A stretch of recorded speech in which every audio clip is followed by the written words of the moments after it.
It's soap time! Ngayon po ang araw ng ating pagkukumustahan.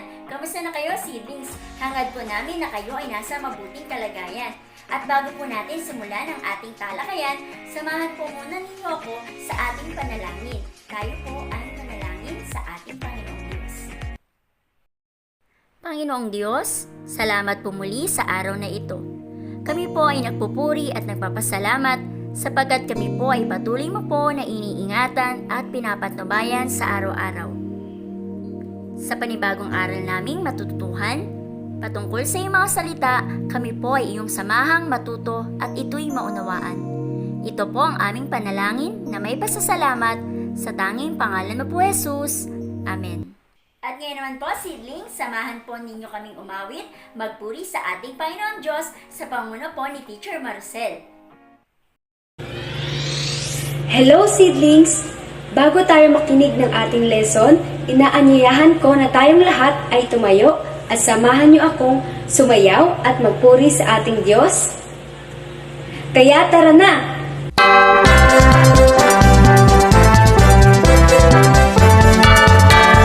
Tonight, be your wife, stay here. Tonight, be present at home. Tonight, be your wife, stay here. We're up on the Lord, we will call. If they're afraid of the dark, don't be frightened. God is light, God is light. If they're afraid of the dark, don't be frightened. God is light, God is light. Tonight, be your wife, stay here. Tonight, be present at home. Tonight, be your wife, stay here. We're up on the Lord, we will call. If they're afraid of the night, don't be frightened. God is light, God is light. If they're afraid of the night, don't be frightened. God is light, God is light. Tonight, be your wife, stay here. Tonight, be present at home. Tonight, be your wife, stay here. We're up on the Lord, we will call. We're up on the Lord, we will call. We're up on the Lord, we will call.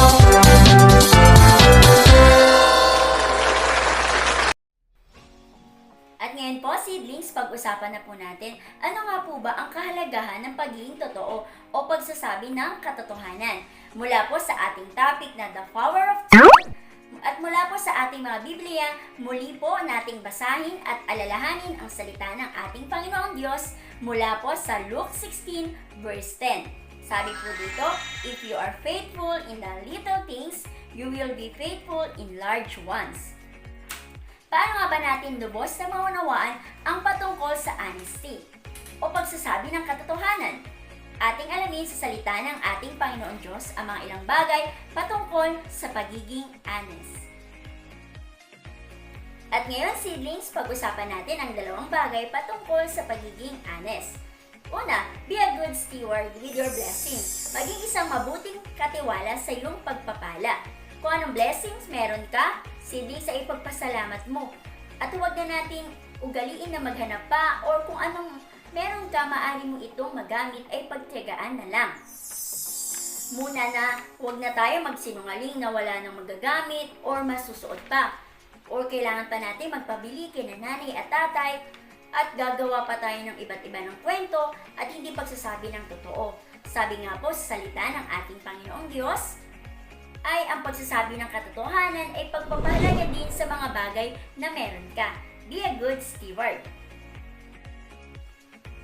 Pangalawang bagay, siblings, keep my heart or keep our heart pure in matters big and small. Panatilihing malinis ang ating puso sa mga bagay na malaki at maliit.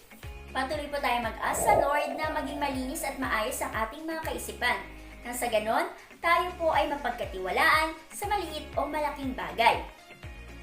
Maging honest sa ating mga magulang, halimbawa sa ating mga gawaing bahay. Sa paglilinis, maging maayos, huwag na nating ilagay sa gilid-gilid ang mga kalat. May nakatingin man o wala, ito ay gawin natin sa tama, sapagkat ito ay nakalulugod sa ating Panginoong Diyos. Nawa siblings, naunawaan po natin ang ilang bagay patungkol sa pagsasabi ng katotohanan at ipagbibigay halaga sa mga bagay na ipinagkatiwala sa atin. At ngayon, samahan niyo po ako sa ating maikling panalangin. Tayo po ay manalangin. Panginoong Diyos, salamat po muli sa iyong mga salita patungkol sa pagiging honest o pagsasabi po ng katotohanan. Nawa po bilang batang gaya ko, ito po ay aking maisabuhay sa tulong mo po o aming Diyos. Ito po ay patuloy na maging paalala po sa amin na ang pagsasabi ng katotohanan ay katumbas ng taong mapagkakatiwalaan. Muli, salamat po sa mga aral na ito o aming Diyos. Ito po ang aming panalangin na may pasasalamat sa tanging pangalan mo po, Jesus. Amen. Maraming salamat, siblings. Muli po, magkita-kita tayo sa ating mga susunod na pag-aaral dito lamang sa Siblings Online Aral at Kumustahan. It's so time. God bless you all, siblings. Paalam!